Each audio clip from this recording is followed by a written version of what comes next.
What is up, guys? Welcome back to the ANAK Creates Podcast. My name is ANAK Creates, and today I want to talk to you about something that I've been seeing a lot of. And this is kind of a quick crash course, but basically I want to talk about the top 5 things that I notice a lot of mixers aren't doing in their mixes, or that the issues that I see arising all the time. And I just want to talk about them in general terms to kind of give you an idea of what you should be looking out for when you're approaching a mix, when you're working on a mix. And these come from me doing mix feedback for a bunch of people. And on my website, you can find my mix feedback, anakcreates.ca/mixfeedback, where you can submit your song and then I will give you a custom mix feedback. A lot of the time it's a video, often, where I listen to the song and then I give you my feedback and what I think you could change, not to just help with that mix, but also to help with your mixing and your productions in general. So you kind of tell me whether you're the songwriter, the artist, the producer, the mixer, the engineer, or any combination of that, and then what you want feedback on specifically. And then I can help you along those lines of what you're looking for help on, and then other things that I noticed. So today we're just looking at the top 5, and we're doing kind of an overview. Like I said, it's more of a crash course overview kind of a thing than a very in-depth on each one, because I think it's good to just kind of get an overview of what you should be looking for. And I'm working on, I could do a whole podcast episode or videos or courses or anything on each one of these individually, because they can get so in-depth and different things to think about. So we're just going to kind of go some overview today. So first off, the first one is width and panning. So what I find a lot of people do is they keep a lot of things panned in the center. And what happens is that when everything's panned in the center, or you have a bunch of stuff right in the center and a bunch of stuff way off to the sides, or not quite all the way to the sides, but then they wonder why their mix doesn't sound wide. Now, if you don't pan things all the way to the sides, if you don't pan them 100% to the left or to the right, and then you're adding a width plugin to make it wider, you start by panning things all the way to the sides. It's not bad to have things panned all the way to the sides. There's nothing wrong with that, as long as you know what you're doing with that. So for instance, a lot of rock stuff, there are hard panned left and right guitars where they're doubled, panned left and right. Now, the thing that you have to be aware of is that if you pan something all the way to the left or all the way to the right, you're not going to hear it in the opposite ear, which is where reverbs and delays and other effects comes in to try and kind of help you add it to one side, but also not completely remove it from the other side. Now, if you pan something slightly in, then that's where it starts to come back into the opposite side a little bit. And this is very noticeable, more so on headphones, because you actually have a direct, when people are listening on headphones, they have a direct speaker that does one side of the head, and there is no kind of cross feedback to the other side. There's no crosstalk between your ears when you're on headphones. When you're on speakers, it's a lot easier because your right ear does hear what's coming out of the left speaker. It's not as direct, but in headphones, that's not the case. It's actually very direct. So it just becomes a thing when people are listening on headphones. Now, if you do it properly and you add some reverb and you add some other things, then panning to the hard left and right for different types of elements is totally fine. But what I find a lot of people are doing is they leave a lot of stuff center or very close to center, and then have the odd thing panned to the side, maybe-ish, but not quite. They're not really committing. But then they want to know why it doesn't sound very wide, why it doesn't sound very big. And this comes down to production. This does come down to what elements you actually have as well.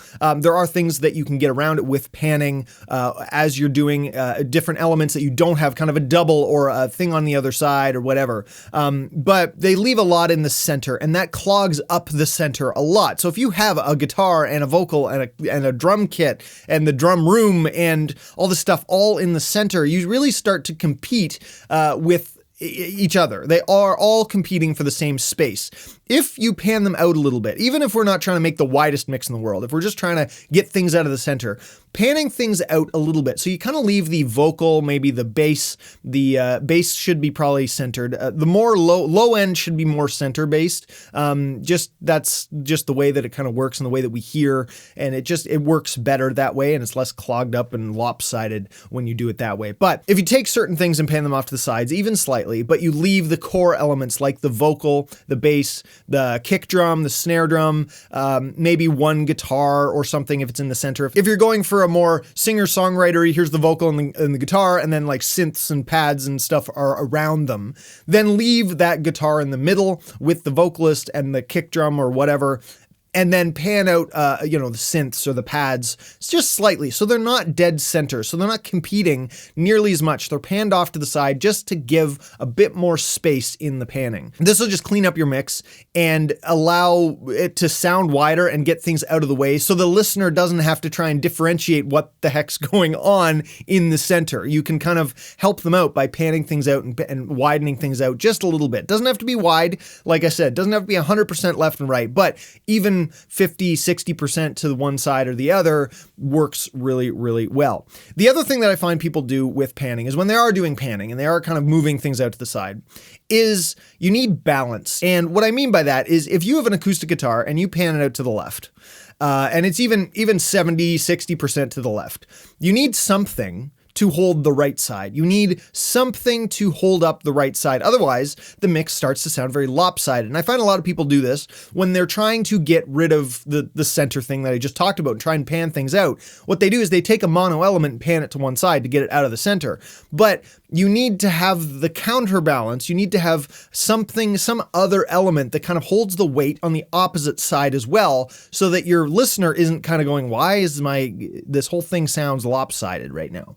So if you have an acoustic guitar, you can pan it out to one side. This is why doubling is often a thing that happens, where people take a guitar and they double it. This happens a lot more in rock and stuff like that. But you have one thing and you double it so that you can put it on the other side. Now, you can adjust the volumes and stuff so that it's louder, slightly louder on one side, but it's not isolated on one side. It still has a counterbalancing element on the other side to kind of still be able to feel like there's something over there.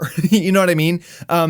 Just to avoid that whole lopsided feeling. Often what you could do is if you have a guitar on one side, you could also use delays and reverbs to kind of do a slapback delay that's slightly duller and whatever on the opposite side to kind of help bring that thing. So the element sounds wider then to kind of encompass what's in the center, the vocal, let's say, but it doesn't sound lopsided. The other thing you could do is put a guitar on one side and then put a synth or a keyboard or something on the other side. So you kind of take two elements that kind of roughly balance each other in terms of frequencies, in terms of weight in the track. You can't have like a really aggressive guitar on one side and then this soft pad on the other side to counterbalance it. They kind of have to have some semblance of equal value in the mix, so to speak, in terms of level and frequency range and aggressiveness and that kind of thing. It doesn't work very well typically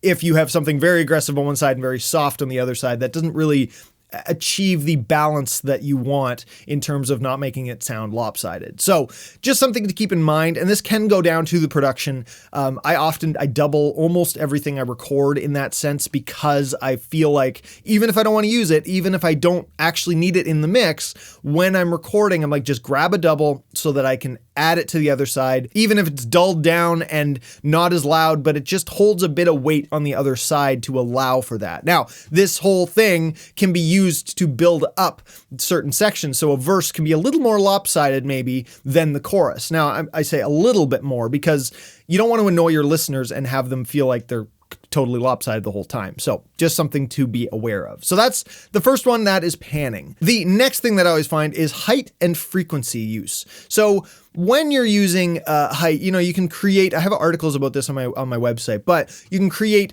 height with EQ and frequencies. Height meaning that higher frequencies feel like it's higher up in your head. It's higher, it's got height to it.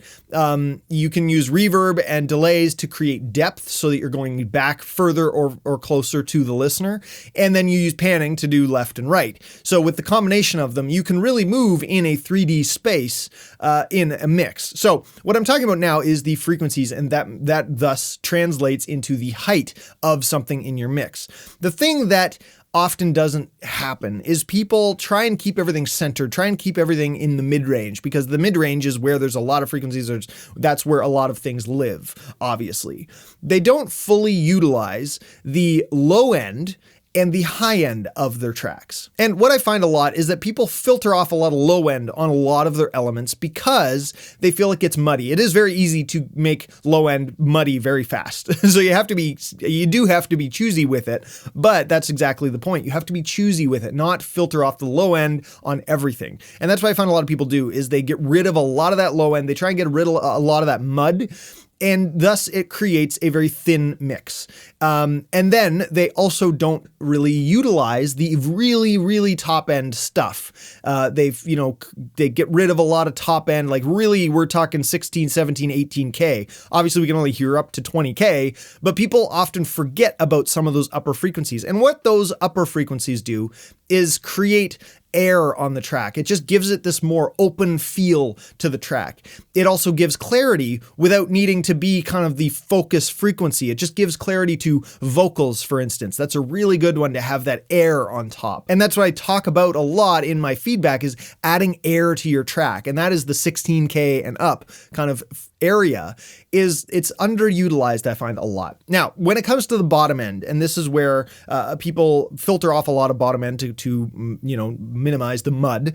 But what you need to do is it's totally fine to do that if you do it in the right way and if you choose what elements you're doing that to, and then leave a few elements to hold the bottom end and to almost emphasize and add more bottom end to them. So for instance, in a rock track or in even an indie pop kind of thing, in a typical kind of band setup, I guess I should say. And obviously I can't talk about all in this, I can't talk about every genre, but this should give you an idea, is your kind of your drum kit, your kick, your bass guitar, that kind of stuff. That's what holds the low end. So typically I tell people when they have a rock thing, use the kick drum to have the low end, give that impact, add some 60 hertz, make it the bottom end. Then then the bass guitar kind of holds a little bit above that. So it's kind of blending the low end as well to the rest of to the mids. That's what a bass guitar is really, really good at. Then the guitars, you can filter out more of the guitar bottom end if the bass is kind of holding down some of that low end. Often in a lot of rock tracks, the bass guitar is almost doing, for the most part, not always, obviously, this is, there's a bunch of different options here. But for this example, there's a lot of times that the bass guitar is kind of playing the low root note of the guitar. It's kind of helping thicken out the guitar in a lot of places. So what you can do is filter off the low end of the guitar so that the bass has its own space at the bottom of the track. This is minimizing the amount of elements down there in the low end. You're only kind of giving the maybe a low synth, the kick drum, the bottom of the snare, just like the and I'm talking about the low end, not the bottom mic of a snare. That actually is more top end, frankly. But you're giving that the bottom of the track. So the bottom of the track can be weighed out and give you a lot of punch without clogging up the bottom end with a whole bunch of low end stuff, because that is where it gets to a problem. So 400, 500, 300 and below even is where it's the bottom end elements, the kick drum, the bass guitar, some low synths, maybe that kind of stuff is where that stuff lives. Everything else can live more above that and be an extension up from those bottom end elements. And the bottom end elements are an extension of them down below to weigh out the track. So by combining these two, by adding a couple elements that you put in the bottom of the track that you put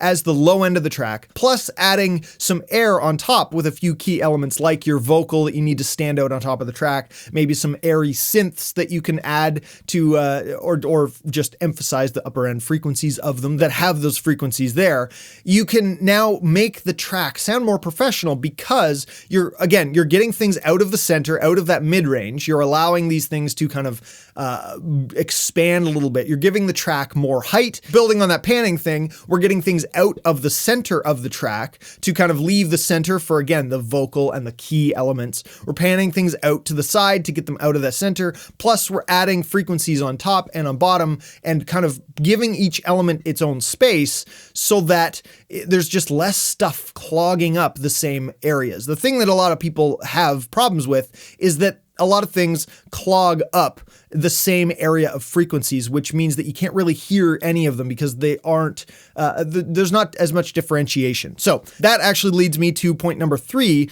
which is giving each element their own frequency space and their own focus frequency. So in an element, obviously you're in the mid-range for guitars, let's say. You do a bunch of layers of guitars for a big rock track, let's say. This is a very easy example. They're all the same guitar. They're all in the same frequency range-ish area, right? But to be able to differentiate them, you need to give them each a different frequency that you kind of boost a little bit, or that you cut out of the other ones. And people often also forget about that. It's just as much about boosting a certain frequency in an element as it is about taking that frequency away in other elements so that they're not clogging up the different things. Again, it's all about not clogging things up. Now, each one is complementing the other ones because they all kind of have the same frequency area, but you're giving each one a different focus frequency. And that's what I kind of call it, where that's the focus of that instrument. That's the focus of that guitar part. That's the focus of this guitar part. That's the focus of this synth, of these different elements. Obviously, there are things like vocals where you can't boost too much in certain frequency areas because it's a vocal. Has to be very natural. We, especially with vocal, because we're human, we know what a voice sounds like. We need that to stay that way. Otherwise it sounds weird, right? Or you're going for a telephone effect or something like that. But with guitars, for instance, in a big wall of guitars, you kind of have the rhythm guitars, and maybe they're boosted at 14K. They have a little bit of a point on the 14K. Then you have a kind of an octave guitar that's a little bit higher, like a lead guitar kind of thing, and maybe you'll boost that at 15K.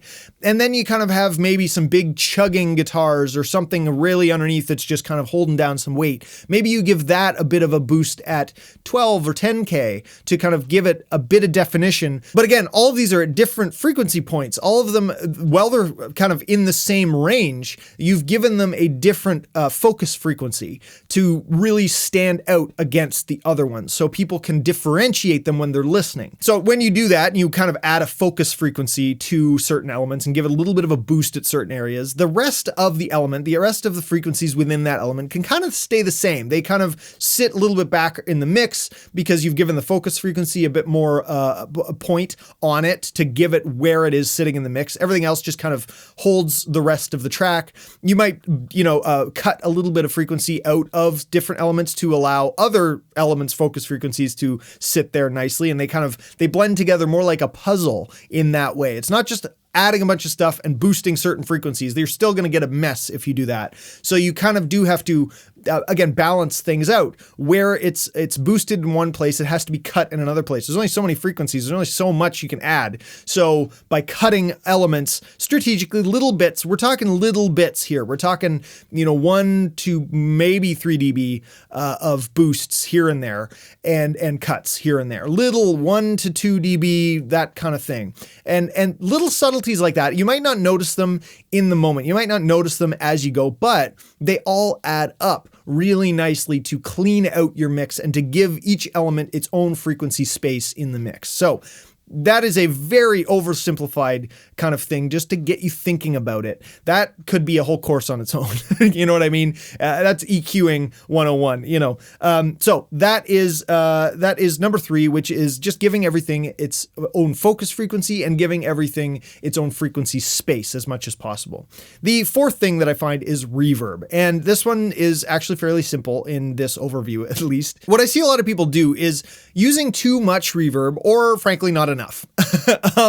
And what they do with too much reverb, and this is the big culprit that I find, is people seem to put different reverbs on each element. So it sounds like when they're mixing, they solo the element, the guitar, the vocal, the lead guitar, the piano, whatever it is, they solo it. They add their EQ, they add their compression, they add their reverb on it, and they go, this sounds really nice. And then they put it back in the mix. Then they go to the next element, solo it, and make its own reverb on each element kind of thing. And the problem with this is that over the course of a mix, over the course of a bunch of tracks, all these reverbs are now playing. Reverb is very easy to get muddy. Reverb, that's the nature of the beast, frankly. Now, what happens over the course of all these tracks is that every reverb is slightly different because you've tailored it for that exact element, not the mix in general. And what happens is then every element sounds like it's in a different room. It's in a different space.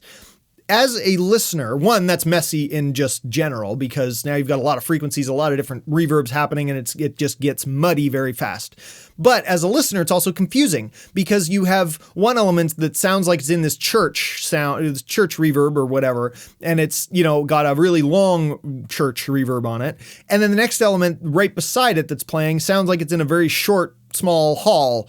And then the next one sounds like it's in a church, but it's a short church now. It's got a big, and that's fine for a few elements and a few different reverbs, but if you do that for every single one and they're all slightly different, it gets confusing. It sounds disjointed. It doesn't glue together. Reverb is a really, really great way to help glue things together. That's why you often see in mixing tutorials and stuff where people use sends and returns. And I have a video on my YouTube channel about that. So go check that out, using sends and returns. But you have a reverb on an aux track or something, and then you send elements to it. So you're adding reverb on each of these elements, but you're adding the same reverb or a set of reverbs. I mean, when I mix, I have 5 reverbs that I bring into my mix. Generally, I'm generally using 3 or 4 of them in any given mix. And then there are the reverbs that I add for certain guitar parts that's the effect, like a spring reverb on the guitar or whatever. There are things that do stand out and are very different and that are their own thing. But in general, you want to kind of try and stick a little bit more, especially if you're not sure exactly what you're doing. As you're getting started, try and stick to a few set reverbs, a few different reverbs that kind of go, you have a long reverb, a short reverb, and a spring reverb. I don't know, let's just say. Then you either go, I'm going to send this element to the long reverb. I want it to be a longer reverbed sound, or I want it to be a short reverbed sound. Now you can change the short and long reverbs, but it's the same short and long reverb for everything in your mix. This will help clean up your mix exponentially if you do it this way. Instead of having 5 different reverbs on 5 different elements that are all short, but one of them's 1 second, one of them's 800 milliseconds, another one's 1.2 seconds, whatever. You can see how it starts to get a little bit messy and a little bit disjointed. So with reverb, try and think about putting things in similar rooms and similar elements and try and make the band a cohesive playing in a room, because as humans, that's what we think about. Think about a band playing in a room. You're hearing the band in that room, which sounds natural because they're all in the same room. Then you have the guitar player over to the left and they have a spring reverb on their amp and you hear that and that's totally fine. That's still there. It's all good to go. But you don't have this lovely little, band in a small jazz club, and then you have the vocalist, and when they sing, they have a massive church on them. This doesn't make any sense when they're just standing there in this big, it's disjointed. Now, that being said, of course, there are exceptions, and that can be an effect, and that can be a thing. But you got to be aware and really think about each one of these reverbs and how you're using it and what the effect is that you're going for and how it's affecting all of the other elements in your mix. So I find that it works really well to kind of have a certain number of reverbs that you bring in, that you adjust for the song, but you try and keep all of the elements going to a few of these different reverbs instead of making a reverb per track. It's something that we can now do with plugins, which has frankly made a lot of people a messier mixer and a lazier mixer because they can just create a new reverb per element instead of doing the sends and returns and all that stuff that you had to do on a console. So it's a good practice to try and do that, to keep everything in a similar room, in a similar sounding environment, or a few set similar sounding environments, to really give that glue to the track. It'll really help glue things together and make your mix cleaner overall. And the last thing that I have here, the last one that I find a lot of people do, and this is a whole course on its own. So this is just a very, an overview of it to get you thinking about it. And that is dynamics. I find a lot of people seem to lack dynamics in their mixing. Now, yes, this is something that should happen and start happening from writing even, how things are played, how the song is structured, all that kind of stuff. Then it goes into the engineering and the production as you're recording, how things are played, what elements are used, what cymbals are used, what sound they have, what guitar sounds are used, all those kind of things, what's recorded, how it works, how the layers of the vocals work, all that kind of stuff. But then in the mix, you then have the next step, if they didn't really think about that all the way through the other parts or didn't, maximize that, you have the chance in a mix to go to the next level. You need, in a mix, to create dynamics, you need contrast. We always need contrast. If you have something that's just really big the whole time, you will not understand that it is big, right? You need the contrast. If you see a picture of something, for instance, if you see a picture of something and it's a Godzilla, it's a picture of Godzilla. You look at that and you go, okay, cool. It looks big. It's Godzilla. I'm assuming it's big because it's Godzilla. But then if you zoom out and it's actually a tiny little toy of Godzilla beside somebody's hand and you go, oh, it's actually tiny. Now you understand that it's a small little toy of Godzilla, not real Godzilla. Right? Obviously, because there's contrast. There's something showing you the scale of this. This is the same thing when it comes to music and mixing. Obviously, that's maybe not the perfect example, but in mixing, it's the same kind of idea. You need to show the small and the big. You need the contrast. So if you want your chorus to really hit, which is obviously most of the time what you want a chorus to do, especially in something like a rock track, you want the chorus to pop. You want it to be massive, or you want it to drop down, and have the verse be bigger.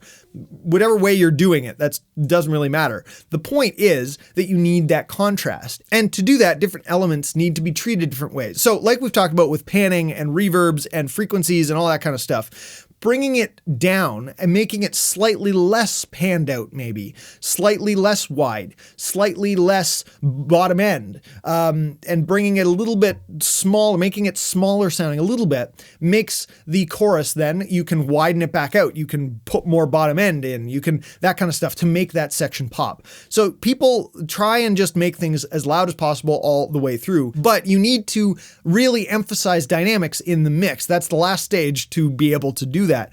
You can still have things be loud. If you listen to certain metal tracks and certain rock tracks, if you look at the waveform, they look like a sausage. And sometimes you can see exactly where they had dips, where they had everything cut out for a second or whatever. And that's, again, adding dynamics. But it can still look like a sausage and volume-wise be very similar, but yet you can still create dynamics and those contrasts with the frequencies. For instance, if you have a vocal, you can have a vocal that sounds really good and sounds loud, and it's, at minus 4 dB, whatever, however you measure that.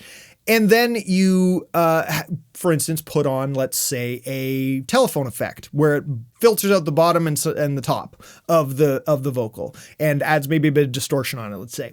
This element now sounds smaller. People recognize that sounds smaller. That's a dip in dynamics. That is a smaller element. That's, for instance, something that you could use in a transition from a verse to a chorus to really make it small.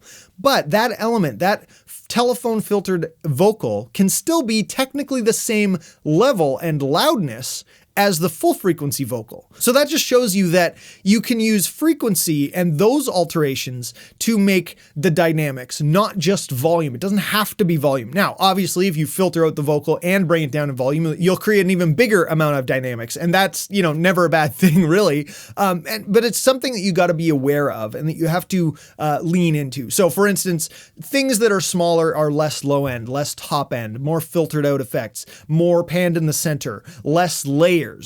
Those are things that people seem to think of as being smaller, as being, a verse, for instance. And then all of those things kind of come back to being full on the chorus. So if you mix, the biggest thing you possibly can should be the biggest pinnacle point in the song, and then start taking things away and altering the elements to come down for the verses. That's one way to approach it. And that's one way some people do. Other people in production, they start with having less elements in the verse. And then when the chorus hits, they add more elements. They add more weight to the chorus. They add more synths just to thicken up the bottom end of the chorus, to make it pop, to make it bigger. There's a bunch of different things like that. Add more layers that bring up the dynamics in the chorus versus the verse.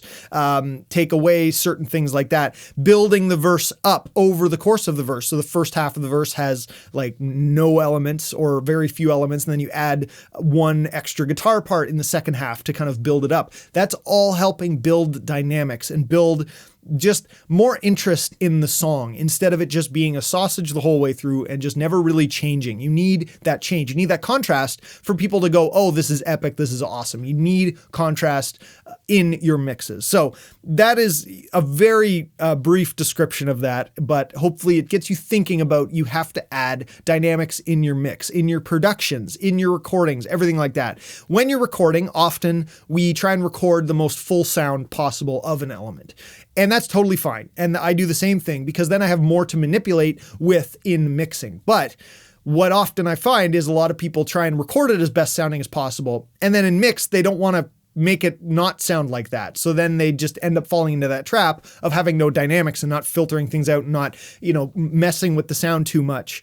And that's where you fall into the trap of just not having any dynamics or contrast in your mix. And that is really, really important to have. So don't shy away from altering the things you've recorded, and they sound pristine and great. That's amazing. But you need to create those dynamics and create smaller elements and smaller sections to be able to have the bigger sections pop out more and have less energy versus more energy. The whole thing to give the listener more energy versus less energy, more dynamics. You just need that dynamic shift and the contrast in your mixes. So that is it for this episode, guys. I hope that gave you some ideas. I hope that gave you some thoughts on how to create better mixes, what you should be looking out for in your own mixes. Again, these are things that I've just noticed a lot from my mix feedback, which you can go find at anakcreates.ca/mixfeedback. So go there and submit your track.